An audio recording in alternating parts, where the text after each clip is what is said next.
जननायक जनता party के राष्ट्रीय अध्यक्ष डॉक्टर अजय चौटाला को मास्क न पहनने पर माफी मांगनी पड़ी। दरअसल फरीदाबाद में एक कार्यक्रम के दौरान जब वे पहुंचे तो वहां उन्होंने मास्क नहीं लगाया हुआ था। इस दौरान उन्होंने मास्क न पहनने पर माफी मांगी। बढ़ते कोरोना के मामलों पर पूछे गए एक सवाल पर उन्होंने कहा कि हम सब मिलकर ही इस बीमारी का मुकाबला कर सकते हैं, अकेले सरकार नहीं कर सकती। वहीं नए स्वरूप में कृषि कानून वापस होने के केंद्रीय कृषि मंत्री के बयान पर अजय चौटाला ने कहा कि सरकार ने कमेटी गठित की है जिसमें किसान प्रतिनिधि भी शामिल हैं और इनके द्वारा लिए गए फैसलों पर ही कानून बनेगा और लागू होगा।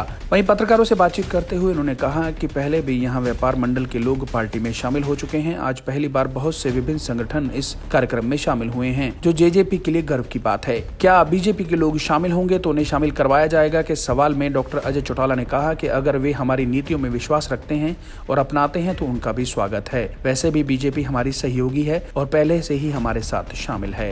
बता दें कि शहरी वोटरों पर अपनी पकड़ मजबूत बनाने और पार्टी का विस्तार करने के लिए जेजेपी लगातार प्रयासरत है। इसी के चलते फरीदाबाद के डीएवी स्कूल स्थित ऑडिटोरियम में जेजेपी द्वारा जन आशीर्वाद कार्यक्रम का आयोजन किया गया था, जिसमें जेजेपी के राष्ट्रीय अध्यक्ष अजय चौटाला पहुंचे और उनका वहां जोरदार स्वागत हुआ। इस दौरान अजय चौटाला शहर के विभिन्न RWAM संगठनों के अलावा उद्योगपतियों से भी मिले और उनकी समस्याओं को सुनकर उनके समाधान का आश्वासन दिया। आप निरंतर देख रहे हैं, पीछे भी व्यापार एसोसिएशन की तरफ से कार्यक्रम में वरिष्ठ साथी भाटिया जी शामिल हुए और आज बहुत सारी एसोसिएशन में तो मंच से भी कहा कि मैंने तो शहर के सम्मानित और प्रतिष्ठित लोग पहली मर्तबा एक जगह पे इतने एकत्रित देखे हैं, जो हमारे लिए गर्व की विषय है।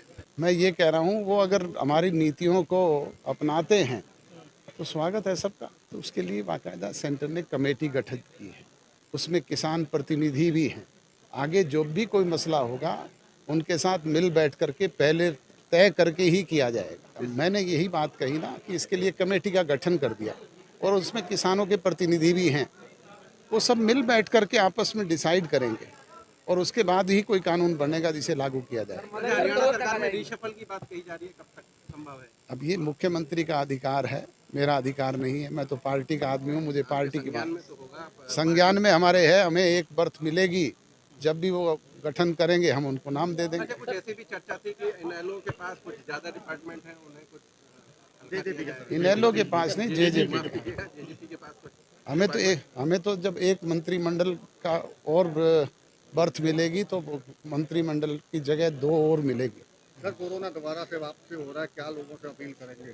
मैं तो यही कहूँगा कि हम सब, ये तो एक ऐसी समस्या है जिसको सब मिल करके ही दूर कर सकते हैं। कोई अकेला नहीं कर सकता, ना सरकार कर सकती। हमें उन मास्क पहनने की, सोशल डिस्टेंसिंग की भी अपील करेंगे सर? अपील तो करता हूँ, पर मैं खुद अब लगा नहीं रखा मास्क, तो मुझे माफ़ी देना। आप 200 लोगों के कार्यक्रम में भीड़ जुटाने की बात, 50,000 से जीतने की बात करते थे, हमें कह रहे थे लोगों में जा ही नहीं पाएंगे, वो बस अपनी शान ही बचा पाए हैं।